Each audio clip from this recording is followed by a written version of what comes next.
Hello friends, welcome back to colour of threads. आज के video में आप सीखेंगे बेल्ट साड़ी किस तरह से रेडी की जाती है। 15 से 20 मिनट में आप इसे स्टिच कर लोगे। उसके बाद जब भी आपने पार्टी या फंक्शन अटेंड करना है, इस तरह से हुक लगानी है और आपकी साड़ी बिल्कुल रेडी हो जाएगी। बेल्ट के पीछे की तरफ हमने थोड़ी सी इलास्टिक भी दी है, इसलिए ये पहनने में बहुत ही कंफर्टेबल रहेगी। इसी के साथ इन फ्यूचर अगर आपका वेट थोड़ा सा पुट ऑन हो जाता है तो भी आपकी ये साड़ी है आपको बिल्कुल फिट आएगी। आपको दोबारा से इसे खोल करके ऑल्टर करने की ज़रूरत नहीं पड़ेगी। और वीडियो शुरू करने से पहले अगर आप मेरे चैनल पर पहली बार आए हो तो इसी तरह की और वीडियोस को देखने के लिए चैनल को सब्सक्राइब करके बेल आइकन को प्रेस करना ना भूलें। और ये साड़ी मैंने मिंत्रा से ली है। अगर आपको ये साड़ी परचेज़ करनी है तो इसका लिंक मैं डिस्क्रिप्शन बॉक्स में दे दूँगी, वहाँ पर क्लिक करके आप इस साड़ी को परचेज़ कर सकते हैं। बहुत ही अच्छा ऑफर चल रहा है इस साड़ी के ऊपर। साड़ी स्टिच करने के लिए साड़ी को हम 3 पार्ट में डिवाइड करेंगे। एक साइड ये पल्लू वाली साइड होगी, जहाँ से हम पल्लू निकालेंगे और पल्लू के ऑपोजिट आएगी जो हमारी कमर वाली साइड होगी। और बीच का जितना भी फैब्रिक होगा इस पर हम प्लेट्स एडजस्ट करेंगे। और साड़ी स्टिचिंग के लिए आपको 3 मेजरमेंट की ज़रूरत पड़ेगी। एक आपको पल्ले की लेंथ लेनी है, दूसरी जो भी आपकी कमर का साइज़ है उसे मेजर कर ले। इसके बाद जितनी आपको साड़ी की लेंथ चाहिए उसे मेजर करें। इन 3 मेजरमेंट के बेस पर हम साड़ी को स्टिच करेंगे। सबसे पहले हम बेल्ट के लिए मार्किंग करेंगे। पल्लू के ऑपोजिट साइड पर हमें बेल्ट के लिए मार्किंग करनी है। इसके लिए जो भी आपकी कमर का साइज़ है, यानी कि जहाँ पर आप साड़ी कैरी करोगे वहाँ से आपने मेजर कर लेना है इस तरह से गोलाई में। मेरी कमर का साइज़ है 28 इंच। जो भी आपकी कमर का साइज़ है उसमें आपने 10 इंच प्लस कर लेने हैं सभी साइज़ के लिए। जो भी आपका साइज़ आ रहा है उसमें 10 इंच प्लस करने के बाद आपको बेल्ट के लिए मार्किंग करनी है। तो मेरी 28 इंच की कमर है, 10 इंच प्लस करने के बाद 38 इंच पर मेरी मार्किंग आएगी बेल्ट की। इस तरह से एक साइड से टेप को रखते हुए जो भी आपकी साइज़ है उसकी मार्किंग करें। तो मेरी 38 इंच पर मार्किंग आएगी। तो यहाँ पर मैं 38 इंच पर इस तरह से मार्क करूँगी। अब यहाँ पर मैं एक स्मॉल कट लगा दूँगी, क्योंकि इस फैब्रिक के ऊपर जो हमारी मार्किंग है वो नहीं टिकेगी, तो इसलिए यहाँ पर एक मैं स्मॉल कट लगा दूँगी। तो बेल्ट की मार्किंग हमने कर ली है। इसके बाद हम पल्लू के लिए मार्किंग करेंगे। तो पल्लू की जो लेंथ है हम नॉर्मली 85 से 90 तक रख सकते हैं। तो यहाँ पर नॉर्मली जो लेंथ चलती है पल्लू की वो 85 इंच होती है। और अगर आपकी हाइट ज़्यादा है और आप हेल्दी साइज़ के हो तो आपने 90 इंच का पल्लू लेना है। तो नॉर्मली हम 85 इंच का ही पल्लू लेते हैं। तो यहाँ पर मेरी जो पल्लू की लेंथ आएगी वो 85 इंच है। और एक साइड से शुरू करते हुए पहले मैंने इस तरह से 60 इंच पर मार्किंग की है। अब इससे आगे 25 इंच पर एक और मार्किंग करेंगे। तो इस तरह से 85 इंच की जो पल्लू की लेंथ है मैंने रखी है। इस तरह से यहाँ पर हम मार्किंग करेंगे और इस मार्किंग पर भी हमें स्मॉल सा कट लगा देना है, क्योंकि मार्किंग यहाँ से निकल जाएगी। तो इस तरह से आपको पहले कमर की मार्किंग और पल्लू की मार्किंग करनी है। उसके बाद बीच का जितना भी फैब्रिक होगा उस पर हम पहले प्लेट्स बनाएंगे और प्लेट्स लगने के बाद हम लेंथ के लिए मार्किंग करेंगे। अब जो बेल्ट की मार्किंग हमने की है यहाँ से हम प्लेट्स बनाना शुरू करेंगे। इस तरह से पहली प्लेट यहाँ से हमने शुरू करनी है और पहली प्लेट का जो साइज़ है वो हम 8 से 9 इंच तक रखेंगे इस तरह से। इसके बाद जितनी भी प्लेट्स आएंगी वो नॉर्मल साइज़ की आएंगी। प्लेट्स को सेट करने के लिए हल्की सी आयरन करें। अब इसे पिन के साथ सिक्योर कर दें और याद रखें कि प्लेट्स का जो फेस है हमें पल्लू की तरफ रखना है। अब बाकी की जितनी भी प्लेट्स बनाएंगे वो बिल्कुल इक्वल साइज़ की बनाएंगे। तो यहाँ पर मैंने लगभग 5 इंच चौड़ी प्लेट्स यहाँ पर रेडी की है। सभी प्लेट्स को इस तरह से फोल्ड करते हुए आपने हल्की हल्की आयरन करते जाना है, ताकि जो प्लेट्स है वो अच्छे से सेट हो सके।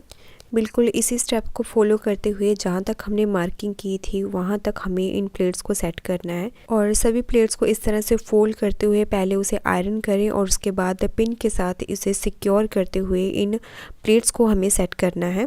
तो जब तक पल्लू वाली मार्किंग ना आ जाए तब तक हमें प्लेट्स बनाने हैं। तो यहाँ पर हमारी मार्किंग आ रही है, यहाँ पर फैब्रिक कम बच रहा है, तो यहाँ पर हम बनाएंगे छोटी प्लेट।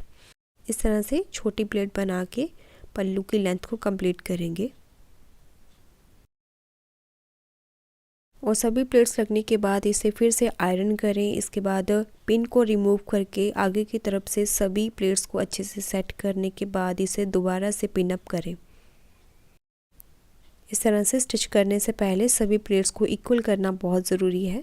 इस तरह से सभी प्लेट्स को सेट करने के बाद इसे हमने दोबारा से पिन के साथ सिक्योर किया है। अब इन प्लेट्स के ऊपर यहाँ पर स्टिच लगा के इसे हम फिक्स कर देंगे। पहले ऊपर वाली साइड पर स्टिच करेंगे। अब यहाँ से टर्न करते हुए सभी प्लेट्स को इस तरह से बिल्कुल बराबर पकड़ते हुए इस तरह से सेट करना है। अब यहाँ से हमें 3-4 इंच नीचे की तरफ स्टिच करना है। अब यहाँ से दोबारा से टर्न करते हुए इस तरह से बॉक्स की शेप में हम यहाँ पर स्टिच करेंगे। पिन को रिमूव कर दें। तो प्लेट्स हमारी अच्छे से सेट हो चुकी हैं। अब हम इस पर बेल्ट रेडी करेंगे और बेल्ट रेडी करने से पहले हम लेंथ के लिए मार्किंग करेंगे। जो भी आपकी साड़ी की रेडी लेंथ है बॉटम से शुरू करते हुए ऊपर की तरफ उसे मेजर करें। तो मेरी साड़ी की रेडी लेंथ है 41 इंच, तो 41 इंच पर यहाँ पर मैंने मार्किंग की है। अब इस तरह से मार्किंग करने के बाद ऊपर की तरफ से चेक करें कितने इंच का एक्स्ट्रा कपड़ा आपके पास बचा है। तो यहाँ पर मेरे पास 2 इंच का एक्स्ट्रा कपड़ा बचा है। तो पूरी कमर पर इस तरह से 2 इंच का मार्जिन छोड़ते हुए इस तरह से मार्किंग करेंगे बेल्ट के लिए। अब बेल्ट रेडी करने के लिए जितने भी आपकी कमर की साइज़ है उतनी लेंथ में आपको बुकरम पट्टी लेनी है और इलास्टिक की लेंथ ली है 6 इंच। सभी साइज़ के लिए आपने 6 इंच की ही इलास्टिक लेनी है। अब बुकरम को इस तरह से डबल करके सेंटर में से कट कर देंगे। अब इलास्टिक को दोनों पीसेस के सेंटर में रखते हुए यहाँ पर स्टिच कर देंगे और बुकरम और इलास्टिक की जो विड्थ है वो है 1.5 इंच। और बुकरम यहाँ पर आप कोई भी यूज़ कर सकते हैं, जो भी आपके पास अवेलेबल बुकरम पट्टी है उसी का आप यूज़ करके इस बेल्ट को रेडी करें। इस तरह से 3-4 बार स्टिच करते हुए इस इलास्टिक को अटैच करेंगे। अब साड़ी के साथ मैचिंग आपको एक्स्ट्रा फैब्रिक पट्टी लेनी है जिसकी विड्थ है 4 इंच।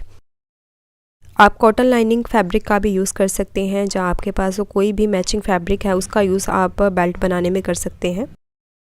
और पट्टी की विड्थ है 4 इंच और पट्टी की लेंथ आपको काफ़ी ज़्यादा ले लेनी है क्योंकि इसके ऊपर हमने बेल्ट रेडी करनी है। अब जो हमने पट्टी रेडी की थी उसे इस तरह से बीच में से रखेंगे, थोड़ा सा मार्जिन छोड़ते हुए। अब यहाँ पर इसे डबल फोल्ड करते हुए बुकरम के साथ साथ स्टिच करेंगे। तो जहाँ तक बुकरम की लेंथ आ रही है वहाँ पर पहले सीधी सिलाई करेंगे और जब इलास्टिक स्टार्ट होगी वहाँ पर इस तरह से टर्न करते हुए हमें ऊपर की तरफ स्टिच करना है। फिर यहाँ से दोबारा से टर्न करते हुए नीचे की तरफ स्टिच को लेके जाएं।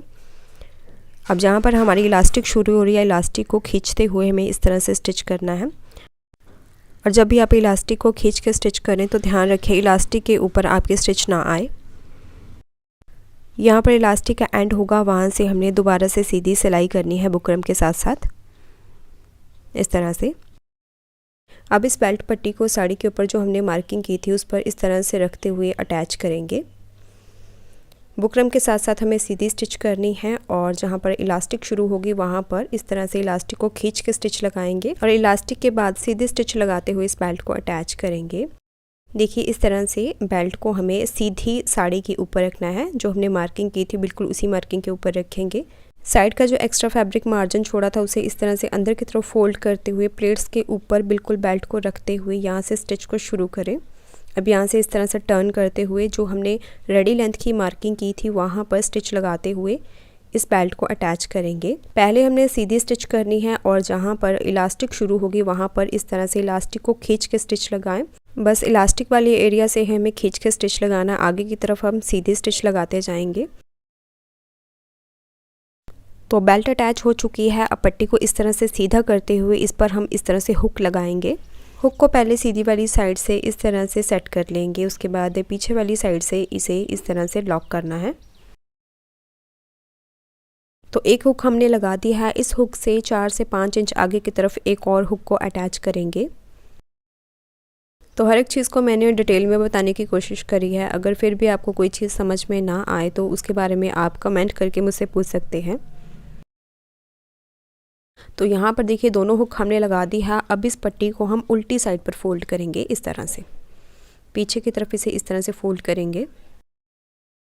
अब यहाँ पर एक और चीज़ आपको बताना बहुत ज़रूरी है। इस साड़ी की जो लेंथ थी वो नॉर्मल लेंथ थी, यानी कि 43 प्लस इसकी लेंथ थी। और बेल्ट लगने के बाद इस फैब्रिक का जो एक्स्ट्रा कपड़ा था वो इस तरह से अंदर की तरफ फोल्ड हो जाएगा। पर अगर आपकी साड़ी की लेंथ ज़्यादा है तो फोल्डिंग करने के बाद बेल्ट की यहाँ पर जो एक्स्ट्रा कपड़ा है वो बाहर की तरफ दिखेगा। तो उस फैब्रिक को आपने कट नहीं करना है। और साड़ी स्टिचिंग पर ये वीडियो मैंने आपके साथ पहले शेयर की थी, इस वीडियो को आप ज़रूर देख लेना, क्योंकि जो एक्स्ट्रा कपड़ा था उस साड़ी में बहुत ज़्यादा था, तो उसे हमने कट नहीं करना है। क्योंकि अगर आपको दोबारा से साड़ी को रीयूज़ करना हो किसी ड्रेस या फिर आपको बेल्ट बाद में निकालनी हो, तो उससे आपकी साड़ी ख़राब नहीं होगी, इसीलिए जो एक्स्ट्रा कपड़ा होगा उसे कट ना करें। और साड़ी स्टिचिंग से पहले ये वाली वीडियो भी आप ज़रूर देख लें, आपके लिए काफ़ी हेल्पफुल होगी। इसका लिंक मैं डिस्क्रिप्शन बॉक्स में दे दूँगी, वहाँ पर क्लिक करके आप वीडियो को देख सकते हैं। फोल्डिंग के बाद बुकरम के बिल्कुल साथ साथ हमें स्टिच करना है। इस तरह से पहले सीधी सिलाई करेंगे और यहाँ पर इलास्टिक शुरू होगी, वहाँ पर इस तरह से खींच कर स्टिच करेंगे। और यहाँ पर भी जहाँ तक इलास्टिक है वहीं तक खींचेंगे, आगे की तरफ हमें खींचने की ज़रूरत नहीं है। अब अंदर वाली साइड पर पिको या फोल्डिंग कर दे। तो ये देखिए कितनी आसानी और फिनिशिंग के साथ इस बेल्ट को हमने रेडी किया है। अब बेल्ट पर हमें हुकाई अटैच करनी है। इसके लिए जो भी आपकी कमर का साइज़ है उसमें 2 इंच माइनस करने के बाद यहाँ पर मार्किंग करेंगे। तो मेरा साइज़ है 28 इंच, 2 इंच कम करने के बाद 26 इंच पर मैंने हुकाई के लिए मार्किंग की है। अब इस तरह से हुक और मार्किंग को बिल्कुल बराबर रखते हुए दूसरे हुकाई के लिए भी मार्किंग करेंगे। इस तरह से दूसरे हुक के बिल्कुल सामने ये वाली मार्किंग कर लें। अब इन दोनों मार्किंग के ऊपर हम हुकाई को इस तरह से फिक्स करेंगे। तो दोनों हुकाई लगने के बाद ये बेल्ट साड़ी हमारी बिल्कुल रेडी है। और फाइनल लुक देखने से पहले अभी तक अगर आपने चैनल को सब्सक्राइब नहीं किया तो चैनल को ज़रूर सब्सक्राइब करें। और ये वीडियो आपको कैसी लगी लाइक और कमेंट करके ज़रूर बताएं।